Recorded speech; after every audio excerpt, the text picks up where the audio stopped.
Mega డిఎస్సిలో ఎంపికైన అభ్యర్థులు గత ఏడాదిగా టీచర్లుగా ఉద్యోగాలు చేస్తున్న వాళ్ళు తమ ఆత్మగౌరవాన్ని కాపాడుకోవడానికి ఆత్మగౌరవ ర్యాలీలు తీశారు.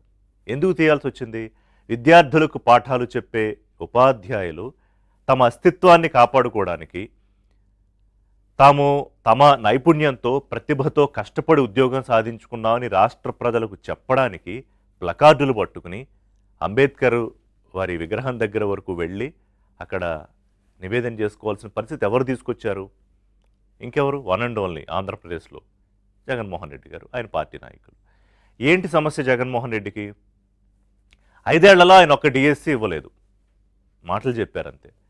కూటమి ప్రభుత్వం వచ్చిన ఏడాదిలోనే 16,000 పైచిలకు ఉద్యోగాలు ఇచ్చింది.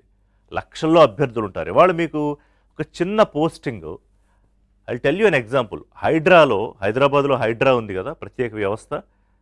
ఆ హైడ్రా వ్యవస్థకి డ్రైవర్ కోసం ఒక నోటిఫికేషన్ ఇస్తే బీటెక్ చేసిన వాళ్ళు, పెద్ద పెద్ద డిగ్రీలు చేసిన వాళ్ళు వచ్చారు. అంటే ఇవాళ పరిస్థితి అలా ఉంది. ఒక ప్రభుత్వోద్యోగం లేదా ప్రభుత్వ రంగంలో ఉద్యోగం అంటే విపరీతమైన కాంపిటీషన్. అలాంటి టీచర్ పోస్టులకు సంబంధించి 16,000 ఉద్యోగాలకి లక్షల్లో అభ్యర్థులు ఉంటారు. వాళ్ళందరూ రాశారు. అందులో మొత్తం ఫిల్టర్ అయిన తర్వాత ఇందులో హారిజాంటల్, వర్టికల్ అని 2 విభాగాల్లో ఈ ఫిల్టరైజేషన్ ఉంటుంది మొత్తం అభ్యర్థులను ఎంపిక చేసేటప్పుడు. అది చాలా పారదర్శకంగా జరిగిందనేది స్పష్టంగా అర్థమవుతోంది. ఇది ఎవరో చెప్పడం కాదు. నిన్న అనేక ప్రాంతాల్లో, కాకినాడ జిల్లాలో ఇంకో చోట అభ్యర్థులు ఎవరైతే ఎగ్జామ్ రాసి ఉద్యోగం సాధించలేకపోయారో వాళ్ళు కూడా రోడ్ల మీదకి వచ్చి టెంట్లు వేసుకుని ఈ ర్యాలీలు చేస్తున్న వాళ్ళకి నిరసనగా సంఘీభావ సభలు, సమావేశాలు పెట్టారు. ఎందుకంటే మాకు ఆ కష్టం తెలుసు, మేము కష్టపడి ఎగ్జామ్ రాసాము, బట్ మాకన్నా బెటర్గా వాళ్ళు రాశారు, వాళ్ళకి ఉద్యోగం వచ్చింది, మాకేం బాధ లేదు, మళ్ళీ ఇంకో డిఎస్సి ఇస్తామంటున్నారు, అప్పుడు రాస్తాం, అప్పుడు ఉద్యోగం తెచ్చుకుంటామని చెప్తున్నారు. ఆ స్పిరిట్ ఉండాలి. అది జగన్మోహన్ రెడ్డి గారికి లేదు. అంటే ప్రభుత్వం మీద బురద జల్లడానికి వేల మంది ఉద్యోగుల జీవితాలను రోడ్ల మీదకి తీసుకొచ్చేశారు జగన్మోహన్ రెడ్డి. ఇవాళ వాళ్ళు పడుతున్న బాధ ఏంటి? మా పక్కింటి వాళ్ళు, మా బంధువులు వాళ్ళందరూ మమ్మల్ని అనుమానంగా చూస్తున్నారు. ఓహో, వీడేదో స్కామ్ చేసి ఉద్యోగం కొట్టేశాడా అన్నట్టు. వాళ్ళందరూ బిలో 10 ర్యాంకర్స్ ఉన్నారు, బిలో 100 ర్యాంకర్స్ ఉన్నారు. నేను మాట్లాడిన వాళ్ళందరూ మీరు చూసే ఉంటారు. 35 ఏళ్ళ వాళ్ళు ఉన్నారు, 40 ఏళ్ళ వాళ్ళు ఉన్నారు. అప్పులు చేసుకుని ఏదో తంటాలు పడి మొత్తానికి వాళ్ళ ఉద్యోగస్తులు అయ్యారు, టీచర్లు అయ్యి భావి పౌరులుగా ఉండాల్సిన పిల్లలకు పాఠాలు చెప్తున్న వాళ్ళు మళ్ళీ వాళ్ళ అస్తిత్వాన్ని, వాళ్ళకి ఎలా ఉద్యోగం వచ్చిందని ప్రూవ్ చేసుకోవడానికి వాళ్ళు రోడ్ల మీదకి తీసుకురావాల్సిన పరిస్థితి ఎందుకు వచ్చింది ఆంధ్రప్రదేశ్లో? ఎక్కడైనా ఉంటుందా? ప్రభుత్వానికి వ్యతిరేకంగా ప్రభుత్వాలకో లేకపోతే ముఖ్యమంత్రులకో ఇంకో చోట మొన్న మీరు అక్కడ ఢిల్లీలో జంతర్ మంతర్లో ర్యాలీ చూసాం. ఆ ర్యాలీ దేనికి? ప్రభుత్వం మీద వ్యతిరేకత, అక్కడ మంత్రిని పదవి నుంచి తప్పించాలి, ఇలాంటివి జరుగుతాయి. ఇప్పుడు ఈయనేమంటారు జగన్మోహన్ రెడ్డి? ఇందులో జన్జీ అంటున్నారు, ఆ పేరు పెట్టుకుంటారు. మీరు వాళ్ళ పత్రికల్లో కానీ సోషల్ మీడియాలో కానీ చూస్తే ఎవరున్నారు జన్జీ ఇందులో? మీరు పోరాటం చేసే వాళ్ళల్లో లేదా చేయించిన వాళ్ళల్లో, జిల్లాల వారీగా ర్యాలీలు చేసిన వాళ్ళల్లో మండలానికి ఇంతమంది తీసుకురండి అని అక్కడున్న లోకల్ నాయకులకు మీరు పురమాయించారు కదా.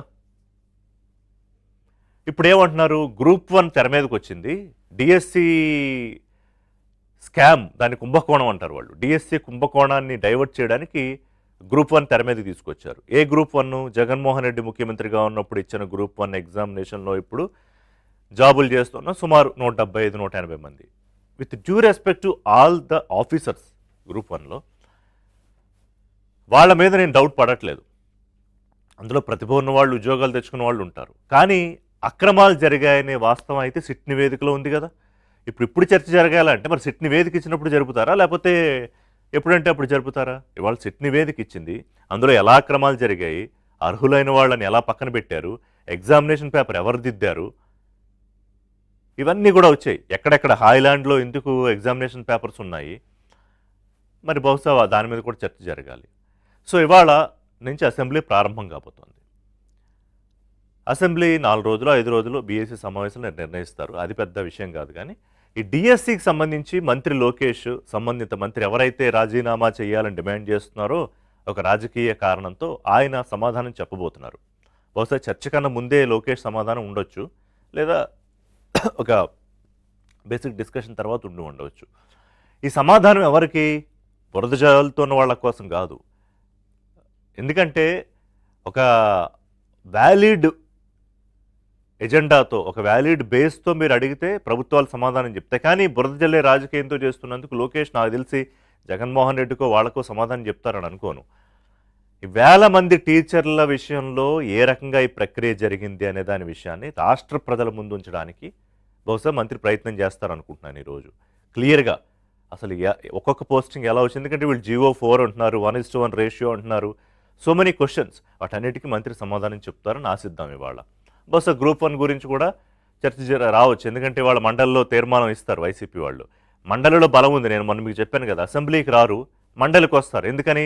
అసెంబ్లీలో 164 వర్సెస్ 11, మండలిలో వైసీపీకి బలం ఉంది. మరి 151 మంది ఎమ్మెల్యేలు ఉన్నప్పుడు చంద్రబాబు నాయుడు మిగతా వాళ్ళందరినీ జగన్మోహన్ రెడ్డి ఎలా ట్రీట్ చేశారో, ఇప్పుడు జగన్మోహన్ రెడ్డిని కూటమి ఎమ్మెల్యేలు అందరూ అలా ట్రీట్ చేస్తారని ఆయనకి భయమా? అలాంటి అవకాశం రానివ్వను, పైగా మీరు అడిగిన వాటికి సమాధానం చెప్తారని సాక్షాత్తు స్పీకరే చెప్పారు. ఒకసారి స్పీకర్ ఏమన్నారో చూద్దాం. రేపు 17 తారీఖు నుంచి అసెంబ్లీ ఉంది. మీరు అందరూ వచ్చి ఇదే ఇష్యూని అసెంబ్లీలో అడగండి. అదే అసెంబ్లీలో ఎడ్యుకేషన్ మినిస్టర్కి సమాధానం చెప్తారు కదా.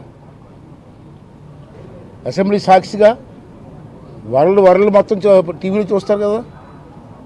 రండి, అసెంబ్లీకి రండి. నేను మీ ద్వారా వెల్కమ్ చేస్తాను. జగన్మోహన్ రెడ్డి గారు, మీరు మీ బ్యాచ్ రండి అసెంబ్లీకి. ఇదే ఇష్యూని అసెంబ్లీలో మాట్లాడండి. దానికి మంత్రి గారి సమాధానం ఇవ్వమని చెప్పి నేను చెప్తాను. నేను ఆర్డర్ వేస్తాను యాజ్ ద స్పీకర్గా. మంత్రి గారు సమాధానం చెప్తారు. దానికి సాటిస్ఫై అవ్వకపోతే అప్పుడు చూద్దాం. అడగకుండా అసెంబ్లీకి రాకుండా మాట్లాడకుండా బయటికి గెంతుతాను. ఆ చెట్టు మించి చెట్టు మీదకి అని చెప్పి చిన్నపిల్లలు ఆ మారాయించడం ఒకటే. ప్రతిపక్ష నాయకుడు హోదా ఇస్తేనే వస్తాడట. ఎవడిస్తాడు ప్రతిపక్ష నాయకుడు హోదా? స్పీకర్ అంటున్నావు, స్పీకర్ అవ్వచ్చు అంటున్నావు. నాకు అధికారం నాకు లేదు. సర్టన్ నెంబర్ ఉండాలా, టోటల్ నెంబర్లో సర్టన్ నెంబర్ ఉండాలి. ఆ నెంబర్ ఉన్నప్పుడే ప్రతిపక్ష నాయకుడు హోదా వస్తుంది. నీకు ఆ నెంబర్ లేదు, కర్మకాలిపోయి ఏం చేస్తాం మనం, ఏం చేద్దాం? సో ఇందులో కీలకంగా వారు చెప్పింది ఏంటి? నేను మంత్రి గారికి చెప్తాను, నేను ఆదేశిస్తాను అది స్పీకర్గా. ఎస్, ఇదిగో వీళ్ళు అడుగుతున్న ప్రశ్నలకు సమాధానం చెప్పండి. బట్ మీరు అసెంబ్లీకి రండి. రోడ్ల మీద వీధి పోరాటాలు కాదు కదా, మీరు ఎలక్టెడ్ లెజిస్లేటివ్ మెంబర్స్ కదా. అసెంబ్లీకి రండి, అసెంబ్లీలో అడగండి. అప్పుడు కూడా మీకు లోకేష్ మంత్రి ఒక సమాధానం ఇవ్వకపోతే, సాటిస్ఫైడ్ ఆన్సర్ ఇవ్వకపోతే, దెన్ యూ కెన్ వాకౌట్. అప్పుడే మీరు బయట చేసుకోవచ్చు రచ్చ. ఇది చేయరు, ఎందుకంటే ఇది ప్రజాస్వామ్యబద్ధంగా జరిగే ప్రక్రియ. దాని మీద వాళ్ళకి విలువ లేదు, గౌరవం లేదు. సో దట్ దాన్ని చేయరు. ఈ రోడ్ల మీద వీధి పోరాటాలు, రాజకీయం చేసి ఇదిగో వాళ్ళ టీచర్లు రోడ్డు మీదకి రప్పించి సక్సెస్ అయిపోయాం అనుకుంటారు. చూద్దాం వాళ్ళు మంత్రి ఏం సమాధానం చెప్తారు. అలాగే డిఎస్సి మీద మండలిలో ఏం చేస్తారు, గ్రూప్ 1 మీద అక్రమాలకు సంబంధించిన చర్చ వస్తుందా, ఇవన్నీ డిబేట్లో మాట్లాడదాం. అదేంటి సాధారణ